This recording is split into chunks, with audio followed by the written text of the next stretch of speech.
Nuai ma'am, ngasi videos di mamang da ina share tok jogi ba Quantum University hai university di matang da khara ge he na parents sing na khangba da kana gani na khan ba wahang khara ina mo khoi do jik tammi ba satra sing da hangga ma'am da share tok jarake ma'am punni yeng minasi adu ngasai gi college ama khoina aigi naw nu pa na traga aigi cha na traga khangna chana ba singi college ama ina mo khoi da suggest to kanda sigol akhoi mafam du da chatlaga direct yengu badi na tawni na ko sigi mohang sing sigi paukhum jengon da leiraga di huziki haiba college da tamhan bada aigi khangna chana ba sing ji tamhan ba kanda ai chingna roi kem ta chingna dre ana khan ma question khara du ne ba aina khangkat laga hangi je sigi question je kai gumba aina tamamba college da tamdringai da kana gumba amna engon da haibiram magadi ai hadui college to tamamni natraga tamamoi have je ani yum sida Manipuri sida lei leina ko decide to de am lairam gadam ne adu matam du da dui khudong cha do leitamni na engon da adugi kana do phangi de do mayam huzik makha tam thage na khan ba kanda ai atopa university me amz lei ko adu huziki haiba Quantum University haiba sigi di aina question khara khang da ya de na khan ba question khara ai makoi gi satra hujik tammi de na hangjabane ma'am mathang question sing je ma'am yeng minaji Kurumjari aigi ming Rex Antem Kurumjari aigi ming Rachenba Kurumjari aigi ming Aibam Yuanba maduga aina huji hangjadoi ba wahang jingje siji gi paukhum je tar matung da myamna sai gi Quantum University have university da aigi icha natraga imanaba natra inau nu passing je tamhangani da tra tamaloi have je madom na decide to bio aruga fee structure gi matang scholarship gi matang adu gi di aina mamang da hana video already semjagre aduna fee structure umba adagi di sigi b farm tam badana lupa kya sangba civil tam badana lupa kya na sidi aigi hana video je link hapsaram ge description da natraga ai button thon jaram ge adu do ina changa ge yeng biro du aina huji hangjadoi ba question ji di mafam do nungai gadra ga khan baje mafam do nungai gadra kai leija no ngoi huji college se adagi anakpada koibham kai lei natraga medical facilities health ngasai gi ai nari ha ga di khudak tam mafam du chatla yengpham leibra mafam jam outskirt oibra dun haibna chingbo sigumba myam jine chabe thakpa kamain tawi nungai bra hostel ge outing chat ke have jin ke hai hafta am da kyarak chat pe chatning matam dum chat ya bra haning man halak ya bra haibna chingbo simba myam je sisu khangning ni dana ko aina si khangning je ke no di college ke mouse cut or magadi aina ga thaina tamu college oi di ai hostel de ma pan thok sungpang phangak te warden dagi permission lowraga thokpa dang ya de अखोई दी दिन यौदुने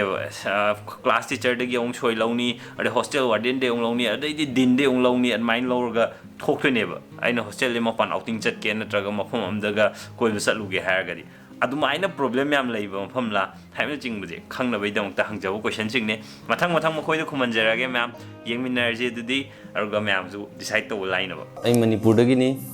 ai college asida civil engineering tamjabani college asi India gi oina khwaidagi farba college mung damani college like tamba khatang natana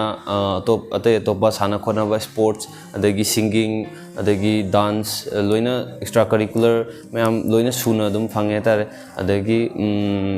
sanabagi lamda akhoi ball sanaba hairo ball gi football ground achoba ma lei adagi basketball ground achoba lei adagi tennis court adagi volleyball sanabam adagi badminton sanabam an suna lei college ki oina achoba cafeteria ma su lei chawa thakpagi lamda hostel gi oina college na pi ba meal adagi dinner lunch se dum yam phajana pi nomada henjang ani ni lunch ki henjang ani adagi dinner gi oina henjang ani henjang ma chaning der su dum ama dum chawa yai ko adagi mapan thokpa khotpa haibasida hapta amada moina mapan thokpa yabase ahumlak pi ko gate ta security mari manga dum lei khoi phajana nu ngakpi sindi moina mapan thokpa je warden da ga yaba lorga dum gate ta hairaga security da hair maga entry tor maga thokpa duga changapagi matang se thokraga hanjalak tabadi ade hanjalak pase nungdang gi pung 8 fawi man ga halakada kaigumba halaktragadi khoi pisan griba yum gi phone number ga parents ke kada pau forward deba halaktre khotre har saina problem am thokani ko adumaina lei aduga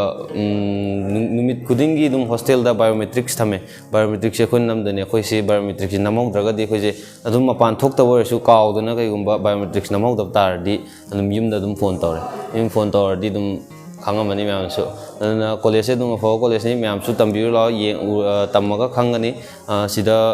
placement myam le top company afa myam placement gi dum ta dum chahi khuding gi lae myam amtang laga tambir aigi ming ꯂꯟꯆꯦꯟꯕ ꯑꯩ ꯏꯁꯥꯃꯛ ꯃꯅꯤꯄꯨꯔꯗꯒꯤꯅꯤ college ꯑꯁꯤꯗ ꯑꯩꯅ ꯇꯝꯖꯕꯗꯤ B pharma ꯑꯍꯥꯟꯕꯃꯛꯇꯗ college ꯑꯁꯤꯗ ꯑꯩꯅ ꯇꯝꯕ ꯂꯥꯛꯆꯔꯤꯕꯁꯤ ꯑꯩ ꯑꯦꯖꯦꯟꯒꯤ ꯊ꯭ꯔꯨꯗꯒꯤ ꯂꯥꯛꯆꯕꯅꯤ ꯑꯗꯨꯒ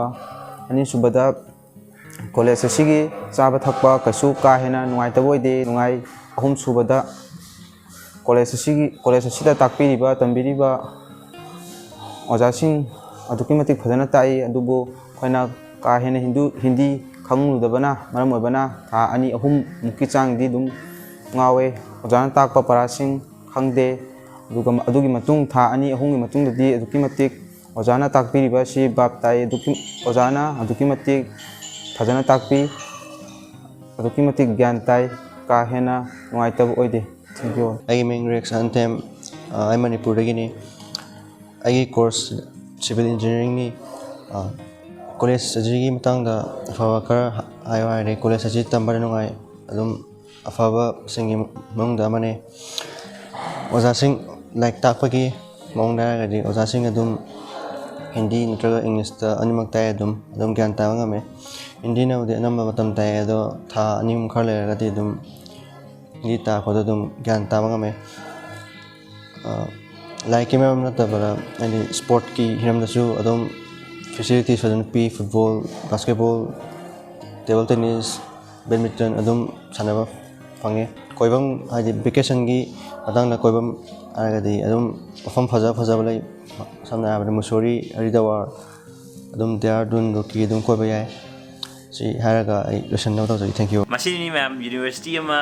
ꯑꯩ ꯇꯝꯒꯦ ꯅꯠꯇ꯭ꯔꯒ ꯇꯝꯃꯣꯏꯒꯦ ꯍꯥꯏꯕꯒꯤ ꯗꯤꯁꯤꯖꯟ ꯂꯧꯕ ꯀꯥꯟꯗ ꯆꯪꯗꯕ ꯌꯥꯗꯕ ꯌꯥꯝꯅ ꯕꯦꯁꯤꯛ ꯑꯣꯏꯕ ꯋꯥꯍꯪꯁꯤꯡꯒꯤ ꯄꯥꯎꯈꯨꯝꯅꯦꯅ ꯑꯩꯅ ꯈꯜꯂꯦ ꯑꯩꯅ ꯉꯁꯤ ꯍꯪꯖꯈꯤꯕ ꯃꯌꯥꯝꯗꯣ ꯑꯗꯣ ꯃꯌꯥꯝꯅ ꯀꯥꯟꯅꯩꯌꯦꯅ ꯈꯟꯕꯤꯔꯒꯗꯤ ꯁꯣꯏꯗꯅ ꯀꯃꯦꯟ ꯕꯣꯛꯁꯇ ꯍꯥꯏꯕꯤꯔꯝꯃꯣ ꯑꯗꯨꯒ ꯁꯤ ꯀꯣꯏꯁꯟꯁꯤꯃꯗꯤ ꯋꯥꯠꯍꯧꯔꯦ ꯁꯤꯃꯒ ꯈꯪꯉꯒꯗꯤ ꯍꯥꯏꯅ ꯍꯥꯏꯕꯗꯣ ꯑꯗꯨꯒꯨꯝꯕ ꯀꯣꯏꯁꯟ ꯂꯩꯔꯒꯁꯨ ꯑꯗꯨꯁꯨ ꯍꯥꯞꯆꯤꯟꯕꯤꯔꯛꯑꯣ ꯑꯩ ꯑꯗꯨꯁꯨ ꯃꯊꯪ ꯀꯩꯒꯨꯝꯕ ꯑꯣꯄꯣꯔꯆꯨꯅꯤꯇꯤ ꯐꯪꯉꯗꯤ ꯑꯩ ꯁꯣꯏꯗꯅ ꯑꯗꯨꯁꯨ ꯍꯪꯖꯒꯦ ꯑꯗꯨꯒ ꯑꯩꯅ ꯍꯥꯏꯖꯅꯤꯡꯕ ꯑꯃꯗꯤ ꯑꯩꯅ ꯇꯝꯒꯗꯧꯔꯤꯕ ꯑꯩꯒꯤ ꯐ꯭ꯌꯨꯆꯔ ꯗꯤꯁꯥꯏꯠ ꯇꯧꯒꯗꯧꯔꯤꯕ ꯃꯐꯝ ꯑꯃꯁꯦ ꯁꯤꯁꯦ ꯃꯤ ꯑꯃꯅ ꯏꯟꯐ꯭ꯂꯨꯌꯦꯟꯁ ꯇꯧꯔꯒ ꯍꯦꯛꯇ ꯑꯩꯅ ꯀꯩꯝ ꯈꯪꯗꯕꯤꯗ ꯆꯠꯄꯗꯣ ꯑꯗꯨꯗꯤ ꯑꯩ ꯇꯧꯖꯅꯤꯡꯗꯦ ꯑꯩꯉꯣꯟꯗ ꯊꯣꯛꯈ꯭ꯔꯦ ꯑꯗꯨꯗꯤ ꯑꯩ ꯄꯥꯝꯗꯦ ꯑꯗꯨꯃꯥꯏꯅ ꯇꯧꯕꯗꯨꯗꯤ ꯑꯗꯨꯅ ꯑꯩꯅ ꯍꯧꯖꯤꯛ ꯀ꯭ꯋꯥꯟꯇꯝ ꯌꯨꯅꯤꯚꯔꯁꯤꯇꯤꯁꯦ ꯑꯩ ꯃꯌꯥꯝ ꯇꯝꯃꯨ ꯍꯥꯏꯕ ꯅꯠꯇꯦꯕ ꯑꯩꯅ ꯀ꯭ꯋꯥꯟꯇꯝ ꯌꯨꯅꯤꯚꯔꯁꯤꯇꯤꯁꯤ ꯃꯇꯥꯡꯗ ꯃꯌꯥꯝꯗ ꯈꯪꯍꯟꯕ ꯌꯥꯕ ꯀꯩ ꯂꯩꯒꯦ ꯑꯗꯨꯅꯦꯕ ꯑꯩꯅ ꯃꯌꯥꯝꯗ ꯎꯠꯆꯔꯤꯁꯦꯀꯣ ꯑꯗꯨꯅ ꯁꯤꯈꯩꯁꯦ ꯈꯪꯉꯒꯗꯤ ꯑꯩ ꯌꯨꯅꯤꯚꯔꯁꯤꯇꯤꯁꯦ ꯇꯝꯕ ꯌꯥꯔꯦ ꯍꯥꯏꯕꯒꯤ ꯗꯤꯁꯤꯖꯟꯗꯨꯗꯤ ꯑꯗꯣꯝꯅ ꯑꯣꯏꯅ ꯂꯧꯕꯤꯌꯨ ꯑꯩ ꯁꯤ ꯍꯥꯏꯖꯅꯤꯡꯉꯤ ꯃꯌꯥꯝ ꯑꯗꯨꯒ all the best for your future ꯉꯁꯤꯒꯤ ꯚꯤꯗꯤꯑꯣ ꯂꯣꯏꯁꯤꯟꯖꯔꯒꯦ ꯕꯥꯏ ꯕꯥꯏ